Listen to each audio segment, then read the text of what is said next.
What's up, guys? Prophet here. Okay, so I literally just sat down to edit the video that you guys are about to watch right now.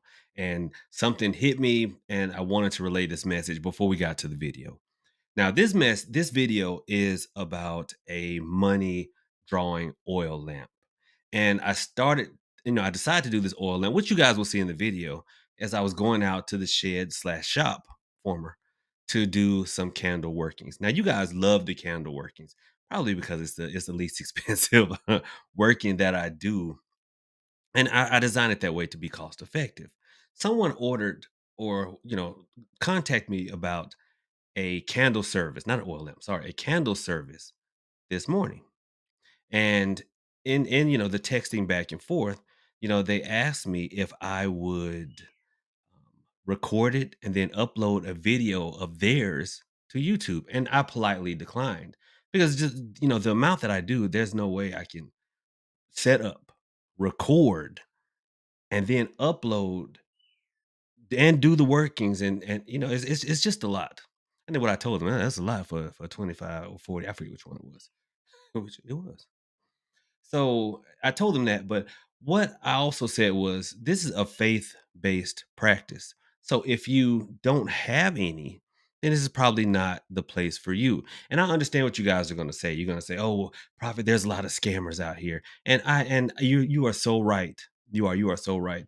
But there are scammers in the pulpit. There are scammers in the operating room. There are scammers in the classrooms.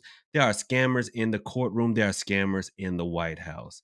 Wherever there are people, we say where two or more are gathered, so is he. Well, where there are three or more gathered, there are some scammers. Okay. So, but the difference between the spiritual community and the courtroom, the White House, the classroom, and the pulpit is that, well, not the pulpit. That was the wrong example. But the difference is in, in spirituality, we are a faith-based practice. Those places are not. So, you know, that is something you have to bring to the table more so than whatever coins you're going to pay. You're going to have to bring your faith. And if you cannot, then this is probably not what you should be engaging in. Okay. It's probably not. So that's just some food for thought. I don't know who needs to hear that. Maybe it'll help someone to go deeper into their hoodoo studies, or maybe it'll help some to just leave it alone and, go back to whatever it is they were doing before. But anyway, let me get back to recording this video. And we do still have some spots in the webinar. The webinar is on the 18th. So you got about 5 days. $10 via Cash App or Venmo, $15 via the website www.trueconjure.com. Let me finish editing this video so y'all can watch it now. What is up, guys? Broken Prophet here. Welcome back to the vlog. Here's hoping the start of your weekend. That's right. It's Friday, right? It's Friday. It's Friday. It's the end of the week. It's the last. If you're from Atlanta, you know that song. But here's hoping the start of your weekend is absolutely amazing, that you had a productive week, and you about to have an awesome weekend. So I was out here in, y'all probably recognize the background. It is my shed slash warehouse that used to be my shop. Yes, I'm out here because this is where I do the candle services. When you guys purchase a candle service from me, when I address a candle, light a candle, pray over it for you.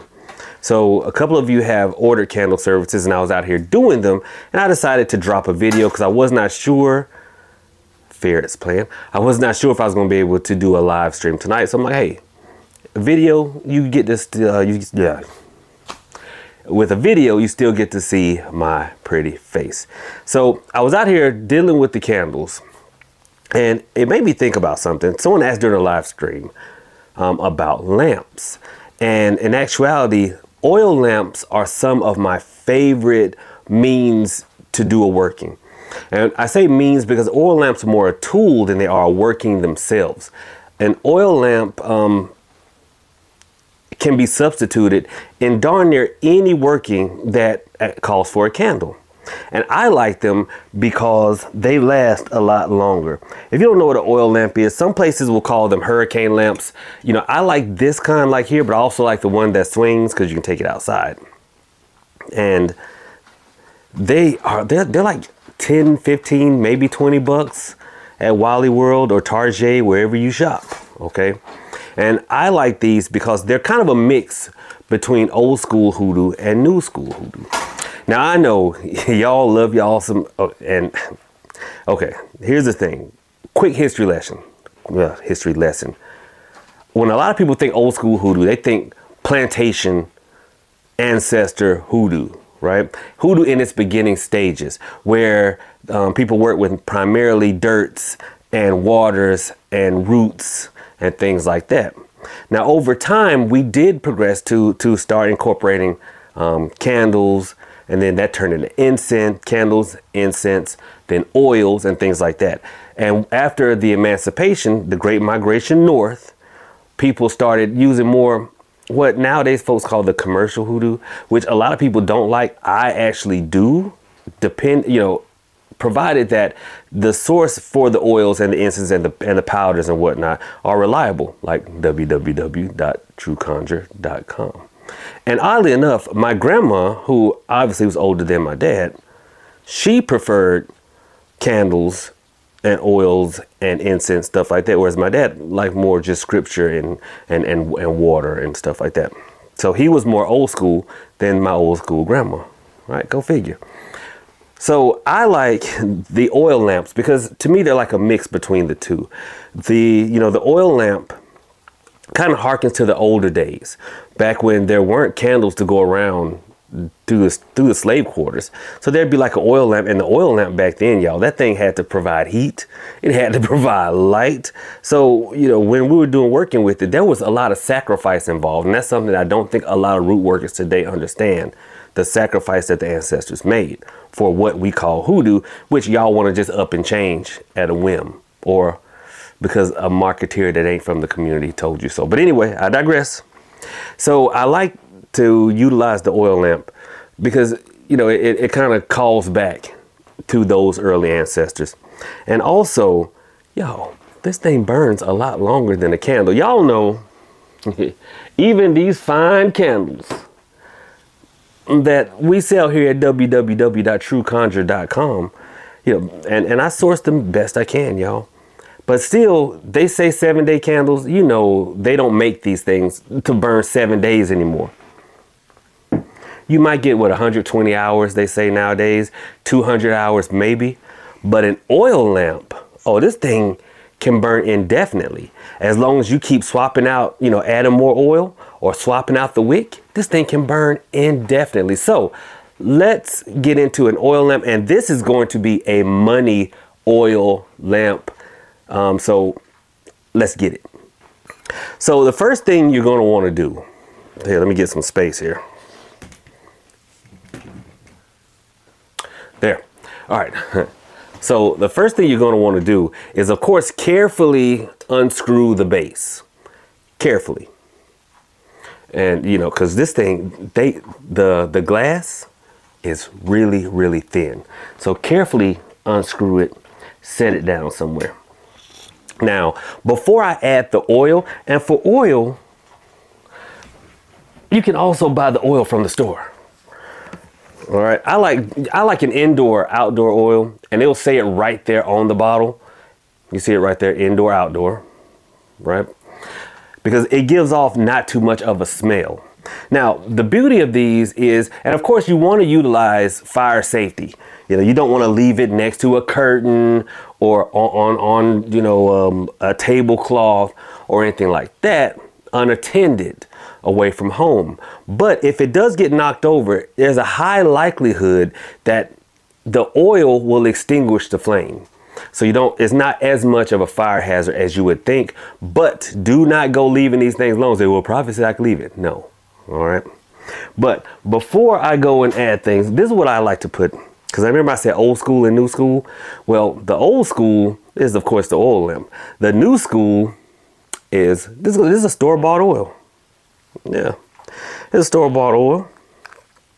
And I like to put it right in there. Now, you don't have to utilize that much. But, a half a bottle, which is like most oils that you buy in a shop are like a ½ ounce bottle. I think there's a ½ ounce bottle. So I use half of it, which makes it what, a ¼ ounce of oil. Now what else I put in there? Let me stop being lazy and get up. Yeah, well, it's bad when you gotta call yourself out for being lazy. Now, I got some pyrite, fool's gold. You know, in Hoodoo, we use this, there we go, focus on that. We use this to symbolize money. So I've got 2 of them in there. You don't have to have 2, I just grabbed 2. You can use 1 or 2. And lastly, you know, if you wanted to, you could put some 5-finger grass in here. You could put some clover in there. You could put a weed in there. Because remember, we talked about that during the money magic webinar. You can put that in there. Remember, that is the old school as well. You know, the store-bought oil, but the oil lamp. You could put, you know, so the roots and herbs in there.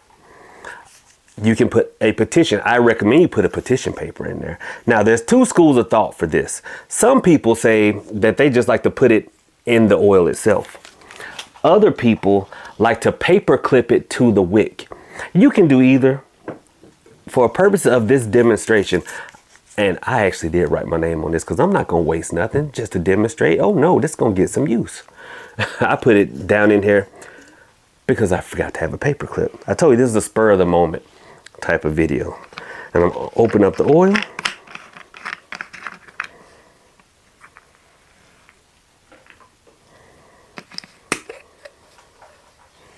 And very carefully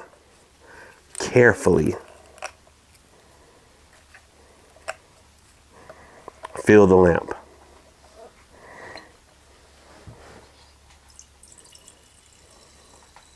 Oh, we cooking with gas now.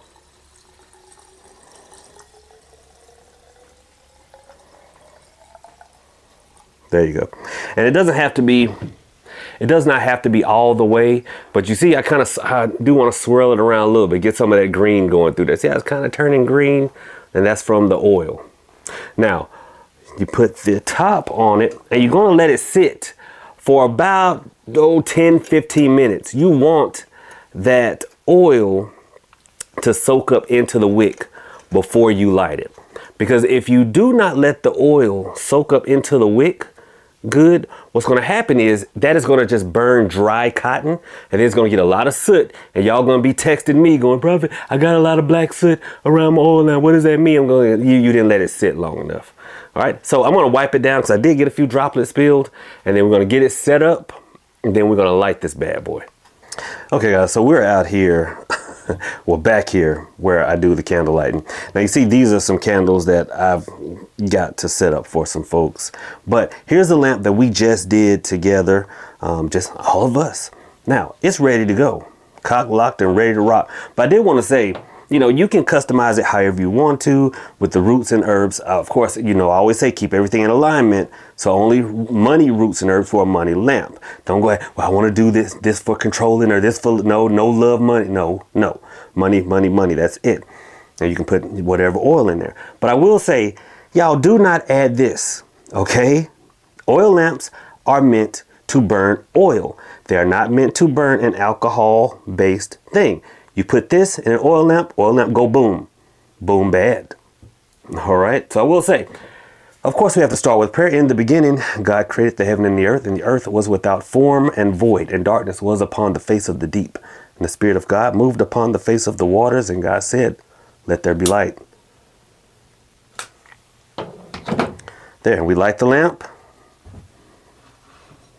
You do want to put the case over it and turn it down till it is barely visible.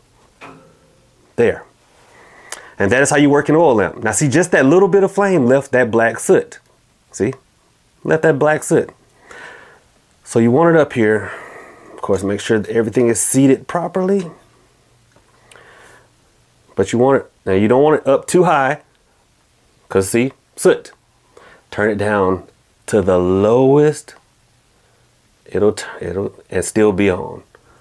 There you go. And there you have your money oil lamp. Now, if you want to clean this, clean that soot off with a dry cloth. Do not run that under water.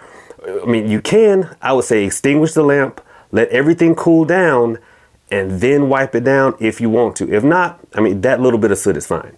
That's not going to cause anything. The problem is if you put cold water on hot glass go boom. So you don't want to do that, okay? but we have a working money drawing lamp right now. So there you go. Old school, new school, join together. Hopefully you guys enjoyed that. And oh, I gotta spin it around so I can tell y'all bye. All right, guys, so sweating a little bit, but I always sweat whenever we're doing that. Plus, I had to turn the AC off in there because it's real loud. But anyway, guys, don't just write this stuff down. I mean, if you just want to see my beautiful face, that is fine. If you just want to learn how to get this stuff on your own by going to trueconjurer.com, that's fine as well. But I love hearing from you guys when you guys are like, hey, Prophet, I did this working and this happened. And I did this working and that happened. I love hearing that. And I can only hear that, one, if you tell me, and two, if you guys go out and do the work. So do the work. Let's get popping. And folks are like, happy Hoodoo Heritage Month, I guess. Hey, that's every month for me.